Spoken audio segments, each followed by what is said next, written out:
Magandang umaga sa lahat. Ngayon nandito tayo guys. Diba? Ang ating travel vlog. Monica travel vlog guys. Mga pisa mi. Diba?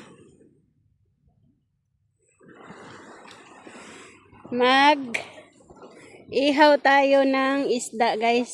Ayan. Tapos meron din tayong karne nga. Ayan.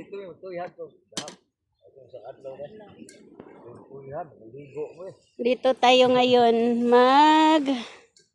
Standby tayo.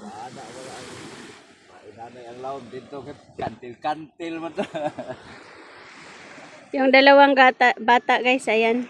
Naligo na sila. Nag-enjoy na naman sila sa dagat.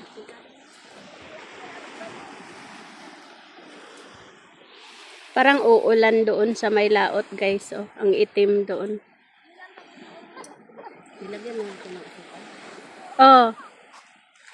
Ayan.